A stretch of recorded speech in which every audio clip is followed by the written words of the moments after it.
Keen Software House has given me early access to the Apex Survival update to show you guys the new food mechanics that are coming as part of that update. But I figured, hey, I'm explaining how the food system works anyway, so this video also doubles up as a complete guide to how food will work in Space Engineers going forward. I'm very excited to show you these new food mechanics, so let's take a look at how it all works. To start with, you can enable food in the world options here, even on older saves, so those that want to add food to existing worlds are able to. Food is enabled by default in new survival worlds, but it is obviously disabled in creative mode. And you can easily tell whether or not food is enabled in your world by the fact there is an additional food bar in the bottom right of your interface. In the world settings, there's this new option here called food consumption rate, which is a drop down with 4 different options which dictates how fast your food bar will drain. These options are disabled, which will obviously turn off the food system, slow, which means it will take 3 hours for the food bar to fully drain from 100 to 0%, moderate, which means it will take 1.5 hours to drain your food bar, which is the default option, and fast, which will take 45 minutes to fully drain. When food reaches critical levels, you'll start to experience debuffs. First of all, if your food drops below 20%, you'll no longer be able to sprint, and additionally, your movement speed is reduced by 1% for each percent below 20. So at 15% food, you'll go 5% slower, at 10% food, you'll go 10% slower, etc, etc. You can refill your food bar using a couple of different food items, which we'll be talking about shortly, and consuming most food items also gives you a short health regen, which restores 10% of your HP. However, there is also a short cooldown between consuming food items, presumably to stop you abusing this healing mechanic. So, there are 9 base food items, which can be combined together into meal packs using the food processor. There's algae and grain, which give no sustenance on their own. Fruit, vegetables and mushrooms restore a small amount of food and health by themselves. And there's also meat, both mammalian and insect, which uncooked actually reduces your food and health, and whilst cooked restores a much more significant amount than the other base ingredients. Algae can be obtained from the algae farm, and it can be converted into an edible form, the kelp crisp, using the survival kit. Whilst it's generally not a good source of food, it's very easy to get as the algae farm generates algae whilst it's exposed to sunlight, very similar to the way the oxygen farm works. This means that you can get a small amount of food in any environment, so you can still start in space or on a planet devoid of life and not starve to death. It's worth noting that these are the components needed to build the algae farm, and these ones require the basic assembler to be manufactured, so if you do intend to start in a place without naturally spawning food, I would suggest rushing the algae farm and not making the mistakes that I did when I first tried this. The Earth-like, alien and Pertown planets all have forageable bushes which spawn on their surfaces. The Earth-like planet has the most abundance of these forageable bushes, Pertown is much more sparse with them, and the alien planet has a large amount of harvestable mushrooms. You can harvest these by interacting with them, and the food will be added to your inventory, or alternatively, you can put a collector onto one of your ships or rovers, and it will automatically harvest the food items when your collector gets close enough. Obviously, mammal meat can be obtained by killing wolves, if you're a heartless monster, and you can get insect meat by killing sabroids. And if you've ever wondered what sabroid meat tastes like, apparently its flavour is a mix between cod and chicken with a soft tofu-like texture. That's still not going to get me to eat it though. I've seen what happens when people eat alien bug meat. On top of all those methods, food and seeds can also be gathered from encounters, unknown signals, and trading with NPCs as well. Using the food processor, you're able to craft meal packs and also convert base food items into seeds or spores. If I go to my food processor here, you can see at the top there is a harvesting tab, and inside you can see I have 4 recipes to convert fruit, grain, mushrooms and vegetables into seeds or spores. The seeds and spores that we craft can then be placed in a farm plot block to grow additional food. The farm plot is quite a complex block with a lot of moving parts with it, but it is your primary way to increase the amount of food you have. To start with, the farm plot has an internal water tank. Yes, once again, water has been added to Space Engineers 1. And the water in this block is slowly drained by the crops planted inside of it. This water is created by another block, the irrigation system, which converts ice into water. You'll need to use these 2 blocks together, as without a source of water your crops will die, and the irrigation system can convey water around your grid like any other item or gas to all of your farm plots. Additionally, you don't need to worry about any light for your crops, as the farm plot has a light built into it, which can also be manipulated like any other light in the game. So yes, you can have a disco for your plants if you wish.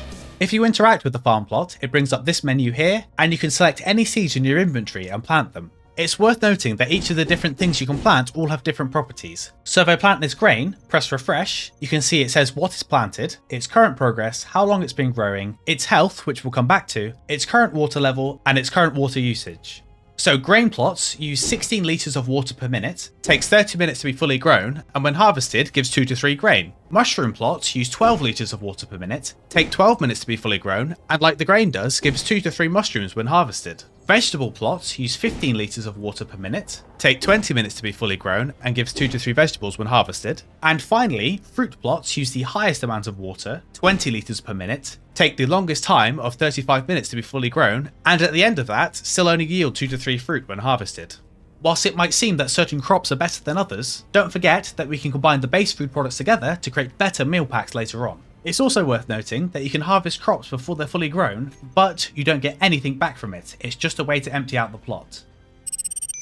As I mentioned earlier, crops have health values. If you harvest a crop that is below 100% health, it will yield a lower amount, and if its health reaches 0, it will die. If a farm plot runs out of water, the crops planted in it will take health damage, taking 10% damage for every minute they're out of water. The irrigation system block converts 1 kilogram of ice to 1 litre of water. So this means that grain, for example, only requires 480 kilograms of ice to be fully grown, which isn't really that much. The irrigation system can also make a maximum of 40 litres of water per second, which is 2,400 litres per minute, so ice is more likely to be your limiting factor rather than water production. And when a crop is fully grown, its water consumption is reduced to 1/10 of its original value, so you can use fully grown farm plots as decoration if you desire. Crops will take damage if the plot is exposed to extreme temperatures, both hot and cold, which also includes if they're exposed to the vacuum of space, and they will die in a matter of seconds in these circumstances. I would definitely recommend that if you are anywhere but the Earth-like planet, that you keep your farm plots in a sealed, pressurized environment, so you don't have to risk any extreme weather killing any of your crops. And finally, crops are removed if the farm plot's block is damaged or ground down. However, even if your crops are damaged by any of the things we just spoke about, if the crop is still growing, it will slowly repair this damage over time, so not all is lost if your crops take a little bit of damage. As I showed earlier, crops can be harvested by interacting with the farm plot and pressing the harvest button here, which then adds the produce to your inventory. However, as with forageable plants in the world, farm plots can also be harvested using a collector. As you can see here, as I fly my ship over this farm plot, the crop inside of it vanishes, and then if I look in the inventory of my ship, the produce is now inside its cargo container. Collectors only harvest from farm plots that are fully grown or at 0% health, so you don't need to worry about them passing over farm plots that are still growing. The most important thing to note though, is that you cannot use a collector on the same grid as the farm plot to harvest them. However, you can use collectors on subgrids. As you can see here, I built this beautiful looking rotary farm to harvest my grain. I personally think it looks quite cool. It's absolutely horrible, but it's still cool. However, as cool as it is, this design isn't very practical, as you still need to be able to access your farm plots as there's no automatic way of planting new crops. After you've harvested them, you still need to go to each plot and manually add seeds or spores to them. So it would probably be better to have a piston design like this that harvests them with the press of a button. And then, after it's collected the produce, you go through and replant the seeds or spores. As I mentioned earlier, the food processor block is responsible for turning basic food items into meal packs. There is one exception, which I also mentioned earlier, which is the kelp crisp, the only food item that the survival kit can assemble, which is made from the algae produced by the algae farm. If I go to the production screen of the food processor, you can see all the craftable meal packs, ranging from the ones that refill the least amount of your food bar, to the ones that fill up 100% of your food bar in one go. And additionally, whilst it's not written here, all of these restore a small amount of your health over time as well. All of these meal packs require different combinations of ingredients from the 9 base food products, and they are, from worst to best, fruit bar, garden slaw, red pellets, chili, flatbread, ramen, fruit pastry, veggie burger, curry, green pellets, dumplings, spaghetti, lasagna, burrito, frontier stew, seared sabroid, and steak dinner.